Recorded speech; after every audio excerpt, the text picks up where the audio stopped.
Hello, YouTube. This is Kevin with the Weird Homes Tour. I am back at you again with a super exciting home tour that we're going to do. So, if you're new to the channel, we do home tours of unique, interesting, eclectic homes from homes all across the U.S. Everything from fun collections to converted airplane homes, the dome homes, you name it, we do it. So if you want to see more tours just like the one that you're watching today, be sure to subscribe to the Weird Homes Tour YouTube channel. Hit the bell for notifications so you can see new ones. Let us know that you liked the video. Drop us a comment. Let us know what you think. All that fun stuff. So we have a really kind of fun tour for you this week. So as you may know, the Weird Homes Tour got started in Austin, Texas, the self-proclaimed live music capital of the world. And we are really excited to talk with Curt and his home that is dubbed the Rock N Roll Condo. It's the most rock and roll home that we've seen in a really long time. So it's going to be super fun. Stick with us. We're going to find out more about the home and how you might be able to spend some time in this home permanently if you want to. So without further ado, I'm going to go over to Curt. How are you doing, Curt? Hey, doing great today. Good, cool. Thank you so much for being with us. Say hi to Lisa. Hey, Lisa. We have Curt and we have Lisa Zimmerman, who is the real estate agent behind the home as well. That's going to give us a little bit more information about how you can own this home if you want to. So, Curt, let's kick it off by kind of saying, you built kind of this condo dedicated to rock and roll. Why? What inspired you to do it? Well, I tell you, I've been an art collector for 25 years, mostly of rock and roll. I love the genre. I love music. And this is just walking into the condo. I'm going to kind of start panning so you can start seeing some of the artwork. But I first started out collecting art, autographs, and photographs. Oh, there we go. That's probably better. And so my collection has just grown over the years. This right here is a typical bedroom in here. And of course, you can see that there's a lot of art that goes with it. But the whole design theme of this was to keep the bedrooms a little bit smaller, but each bedroom has its own bathroom, which is kind of nice in a setting like this. So if you're getting ready to go out, it's really nice to have your own bathroom. There's a TV behind all the mirrors, so you can, as you're preparing to go out, hit all the beautiful restaurants and bars in Omaha. It's an easy place to pull yourself together. But from a design perspective, I wanted to make sure that each one of the bedrooms had a bathroom so that if you're here for the weekend, it really feels like you have your own space. But as I work my way down the hallway, I'll feature another. I would consider this to be more of the master bedroom that we're going to walk into. They all feel about the same because I didn't want them to compete too much, but this one is a little bit wider and the bathroom's a little bit bigger. So I just kind of instinctively, because it sits by itself, where the other two, there's one in front of the other, I decided to kind of coin this one as the master. Love it. Love it. And so for those of you who are watching us live on YouTube, feel free to let us know if you have any questions. Drop them in the little chat window and we'll get to it. But I have a quick question. So we're seeing a lot of great rock and roll art on the walls. And a lot of this isn't just kind of like run-of-the-mill prints, right? These are like high-end, famous works of art, correct? Yes, there are quite a few different ones here. This is, for example, an artist out of Germany, Sebastian Kruger. I love his work. It's a little twisted in a way because he's a caricature artist. So one of his favorite subject matters is to always paint Keith. And there's a lot of Keith Richards on the market because people love painting Keith. And he's a very compelling artist. So I think it helps kind of combine both of those, kind of love for rock and roll, and then to have a character like Keith that everyone can associate to. It's kind of cool. There's a few more of them I'll show you as we go through, catch a few of the earlier Beatles. This was available in Look magazine back in the day. You pay $4, send it in, and then you would get all four of the different images for Yellow Oh, wow. Submarine.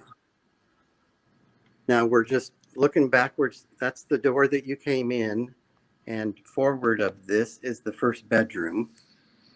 And then there's a closet in the hallway. A little more art.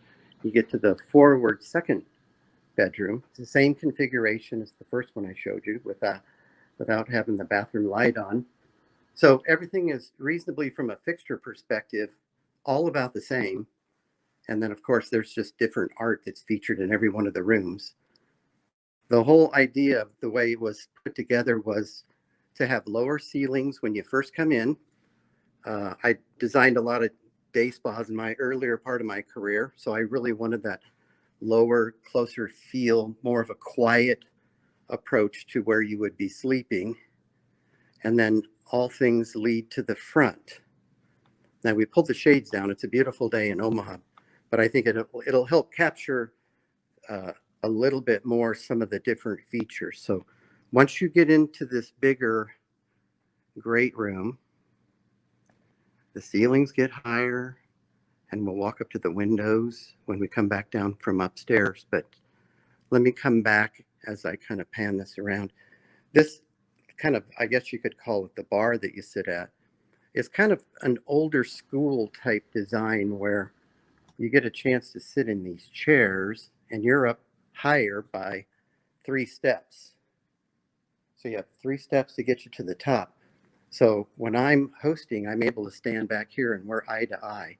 But it also is a food prep area. It can also be more of a service area at the same time. And of course, we got plenty of booze. And I know you're in Texas, so I got plenty of Tito's.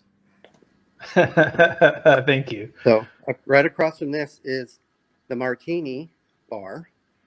And then, of course, we have to have all sorts of different kinds of glasses and such that you can make your drinks with. And what this wraparound does is it connects to more of a galley type kitchen. And when I was laying this out, I was thinking about different, I would say, galley type arrangements, like looking at a private jet, for example. Or in my particular case, I kind of settled on an RV theme. So the inspiration for the kitchen was early RV. Mm. And so the cabinets have nice curves on the side of them. It's not very wide, and it is a little bit more of a galley approach, but what ends up happening as I move this way, you'll see that it's easy to cook here. It's pretty compact, but we're in a downtown setting. And then behind these doors, essentially, is a washer and dryer. So it's kind of hidden back here. Love it. Yeah, I would probably amend it and say, it's like tour bus themed, right? Yeah, and it's just like finding examples in every day of more smaller, compact ways to use space. Mm-hmm. You're not lacking anything having a kitchen like this, because if you think about using this bar as like a food prep area, you have plenty of counter space to do that with. But the nice part of it is that when you're playing host, whether you're cooking or you're just making drinks, it's real easy to serve people in an environment like this. So I love being on this side of the bar, actually. Well, for a lot of reasons, that being one of them. And then on this other side, we have all the cordials for after dinner. And we have some kind of fun things like I made some curved doors that go onto the martini sink bar. I love it. It's not real big, but I don't think it needs to be. 75% of the space here is social space.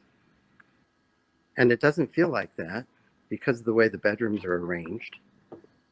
This is the dining area as we walk up. And there's plenty of room for everybody to sit around. And this was kind of a fun piece to do. And once you see the upstairs, you'll understand that there's a lot of guitars here. and I was looking for a kind of a different theme. And this is me just kind of, I don't know, recognizing that the fans have a lot to do with rock and roll.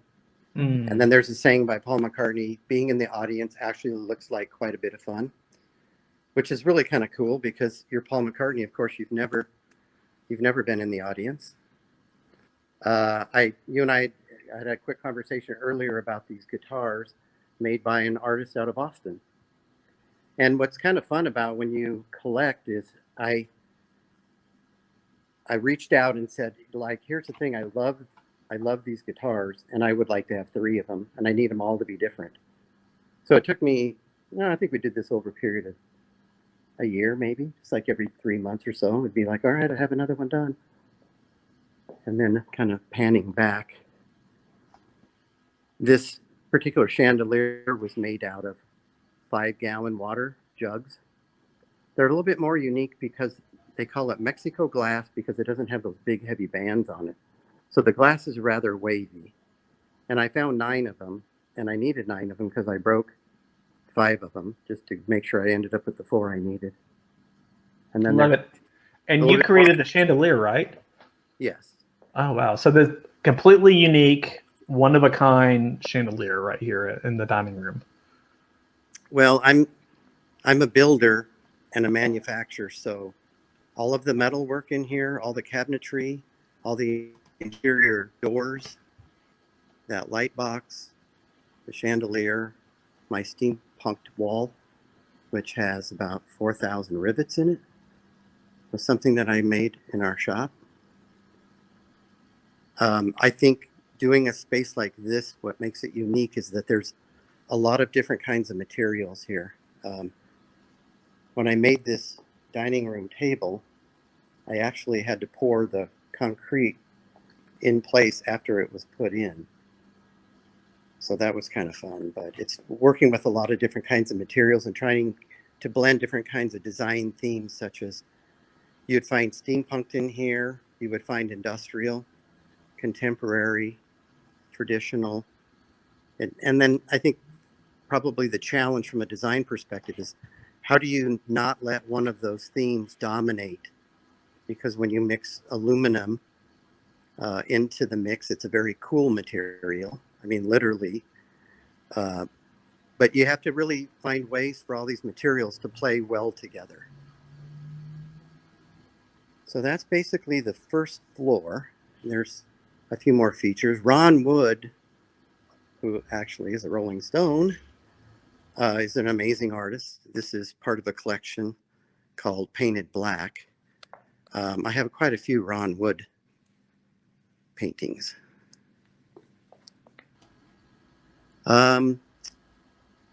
We're going to start working our way upstairs. Before we do that, I want to shoot down this little hall here that's forward of what I consider to be the master bedroom. And we left off right over here before, but there's a powder room on this level. Some kind of fun Jimi Hendrix poster. He had 3 really famous posters done by Rick Griffin, an artist who became quite famous for his work. And I have a couple of his. This particular piece here is a Daniel Missoni. And I saw him on TV. He was being interviewed by Maria Bartiromo. And I reached out to him and we worked out a way for him to do a Beatles piece for me. So I'm really excited about his work. He's being touted as the next Andy Warhol. And he's a really cool guy to boot. So just to give perspective, we're coming up this side of the hall. Lisa's trying to stay out of the camera. I don't know why. She's kind of the Vanna White of this operation. I would mind, before I go upstairs, maybe talking about this. The structural beams that are in the ceiling, these webbed trusses.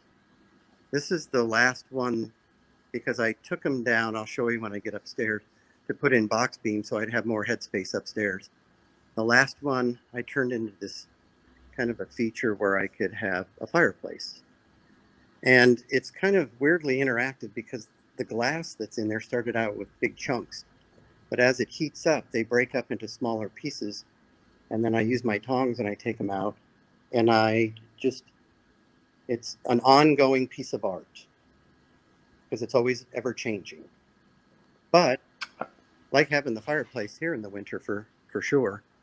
And then we're going to come back down because we're going to open up so you can see downtown Omaha. But as we go up, I want to point out, let me back up a second. The whole idea was to make this look like an outside of a theater.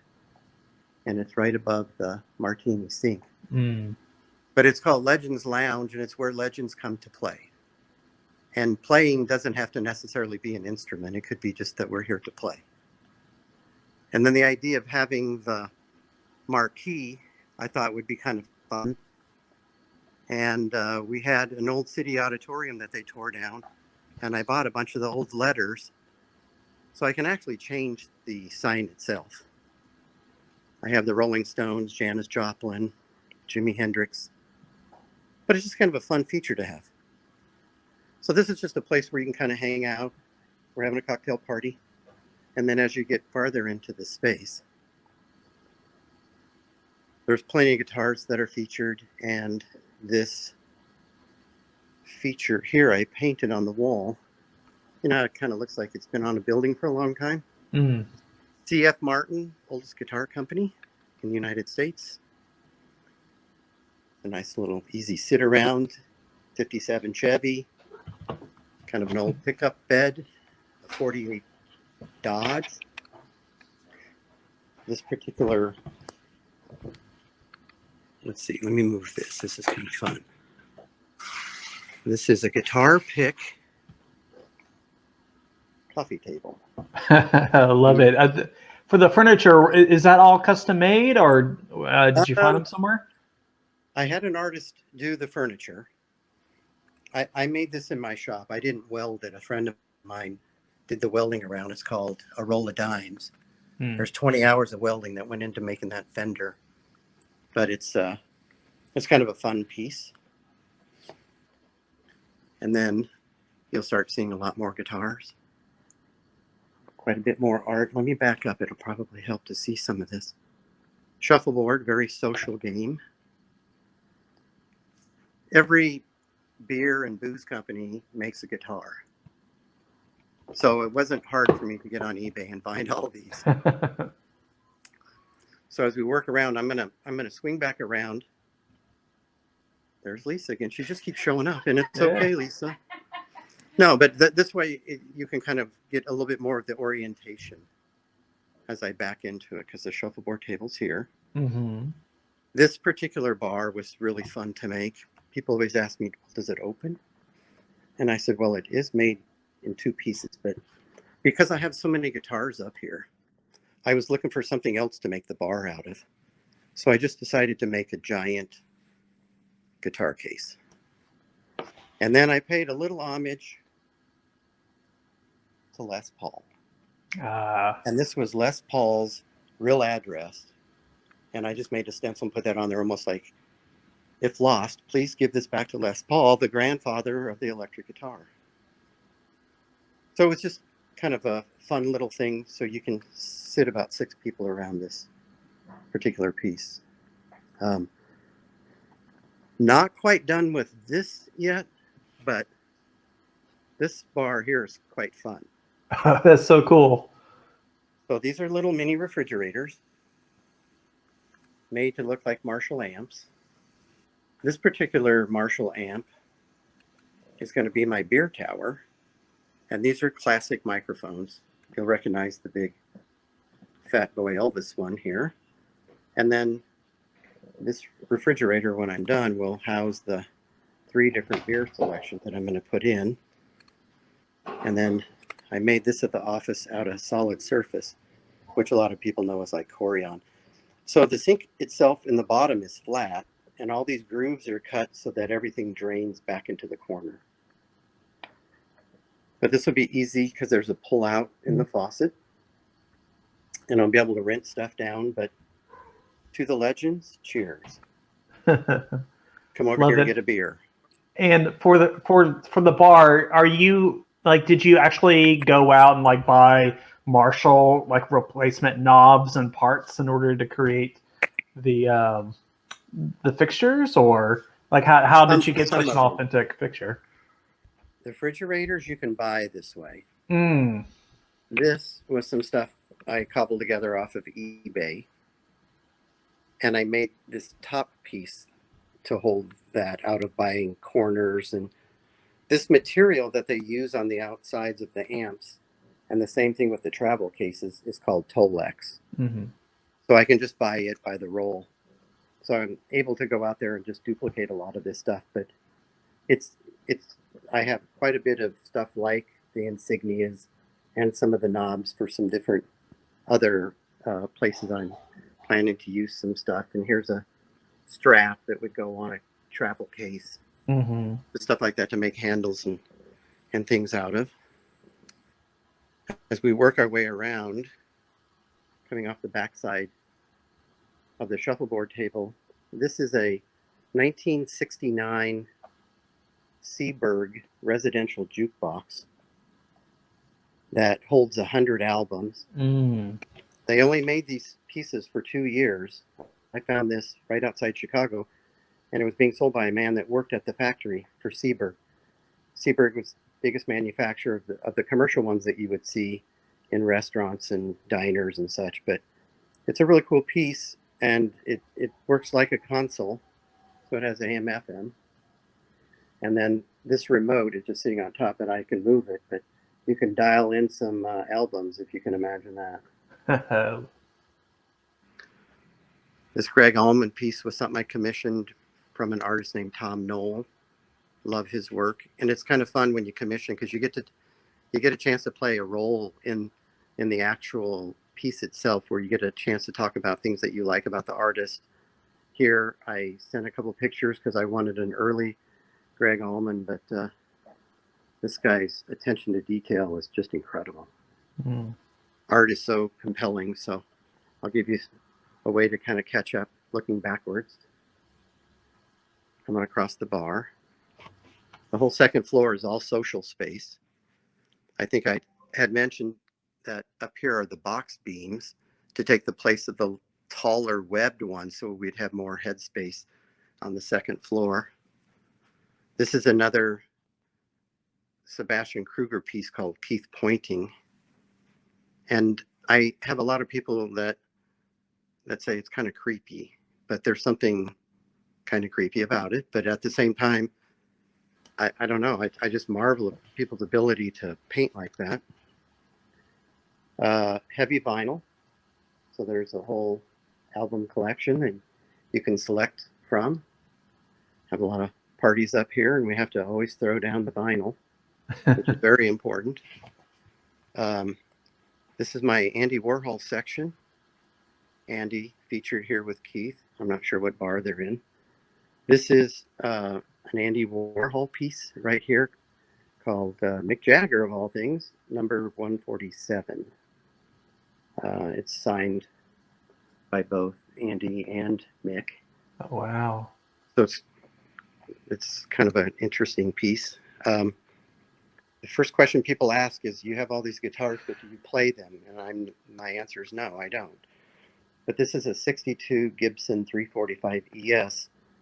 And basically I bought it because I thought it was just absolutely gorgeous. I guess that's a good enough reason to own something like that. Now in this area right here, I made these fronts look like they were lockers, but this is actually a place to hang your clothes.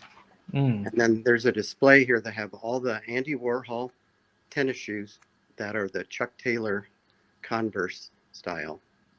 And I don't think a lot of people know that this entire collection was put out probably about 5 years ago, over a period of time. But it's kind of fun to have this stuff. I think all of it is super iconic. So it's like collecting things that you really like. The middle section of this, that pulls out right now, that's a Murphy bed. So this functions as the fourth bedroom. So this ping pong table folds up. This folds down.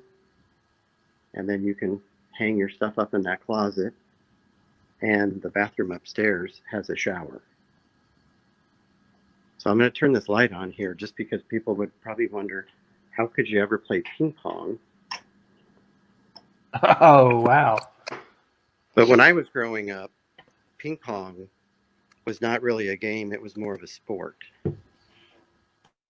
So you can be up here playing and it's really fun. And then of course you can look down over the first level.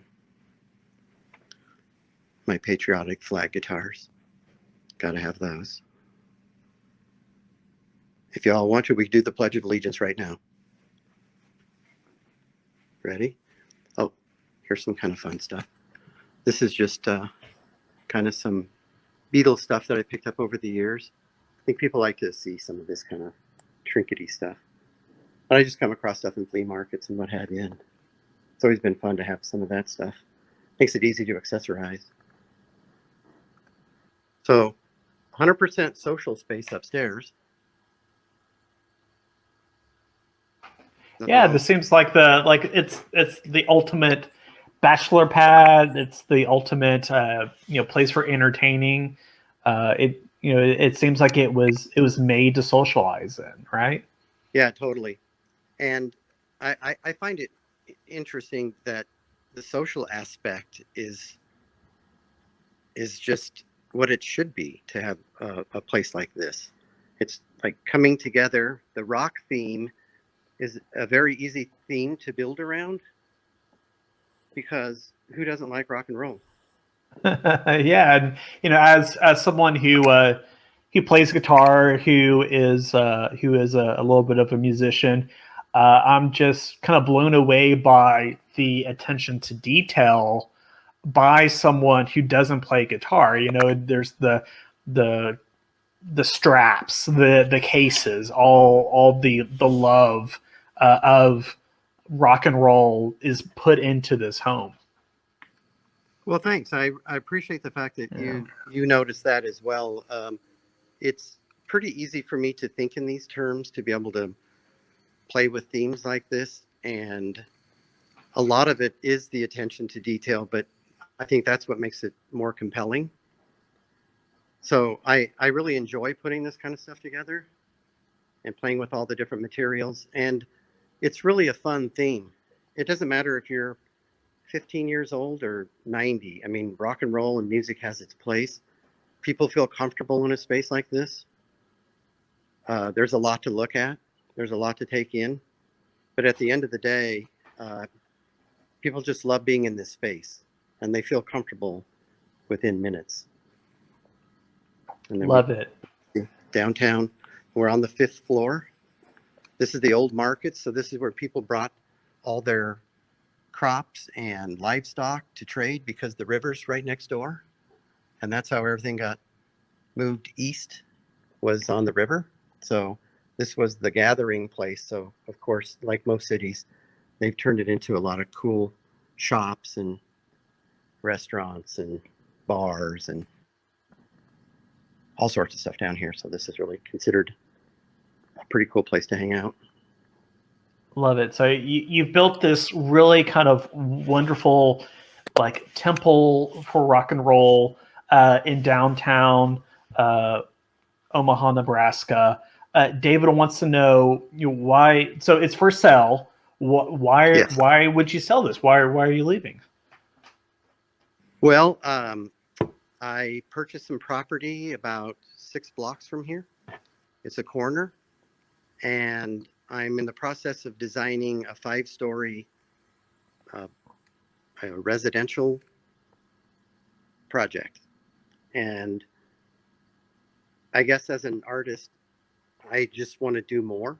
So yeah, I know people are like, how can you part with this? But I don't know. I guess like maybe a musician, after that song, you want to write another song. You're always looking for the new project, right? Yeah, and there's a lot of new materials that are out that keep coming out, and things that I want to enjoy experiencing and trying. And with my current business, I have all of this equipment available to me to be able to, like, the front of this is metal, and I can put that on my laser and cut it out. All the metal parts that are here, I can cut on my water jet or my laser. So all the cabinets come off of precision CNC equipment.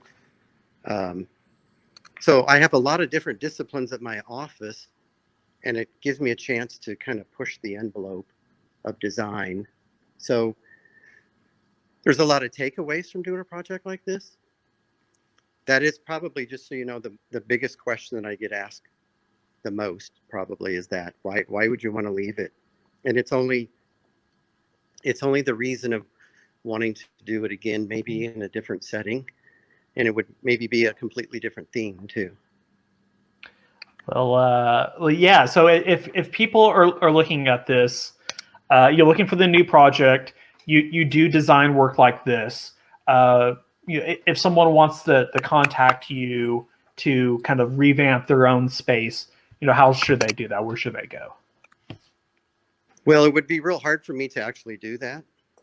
So I don't want to give you the false impression that if somebody called me and said, hey, I want to do a condo in New York or something, that I could possibly do something like that. But the nature of my business is that I manufacture fixtures for the franchise industry. And actually, there's one not too far from you. Sport Clips is located in Georgetown, Texas. And I build all the sport clips in the United States as one of my clients. And so everything that you see on the inside of the sport clips is something either I've designed, but most likely I'm manufacturing the majority of what you see inside one of those spaces. Like, I don't make the hydraulic chair, but I make the cabinetry. I build their lockers, their retail displays, their front counters, their shampoo cabinets, that kind of stuff. So Got it. I'm busy making, store fixtures on a very regular basis, and we have a lot of national accounts that we build for. So there's a lot of, I call it weaponry or machinery that's available to me to be able to pull off some of these pieces. Got it. So that makes this home even more unique and even more rare, which is a really great opportunity. So as we're recording this in March of 2021, this home is for sale. If someone sees this, loves it, wants a home in downtown Omaha, where should they go to contact you all, to follow up and get a tour and all that fun stuff to check it out? Well, now we need Lisa.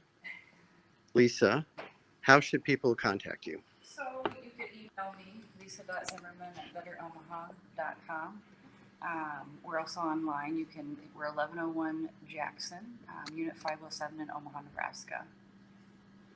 And I think we kind of somebody said we went viral a couple of weeks ago on Zillow. And I think if you just put in... Yeah, we're syndicated out to platforms really all over the world. So if you're looking at Zillow, Redfin, realtor.com, you're gonna find it. Got it. Yeah. So everyone watching from home, if you're interested in a tour, if you're interested in living in the most rock and roll condo that we've seen, be sure to hit Lisa up and get a tour and live in this amazing space. Thank you all so much for sharing your home with us. It's going to make some lucky buyer super happy.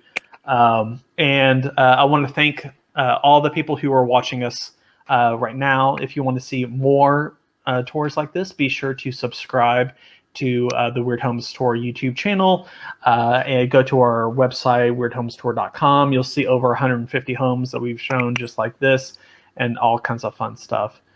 Curt, Lisa, thank you so much again for showing us this amazing home. We really appreciate it. Well, Awesome. Thanks, Kevin. Appreciate you too. Thank you so much, everybody. All right. Well, everyone have a great day. All right. Goodbye. Thank you.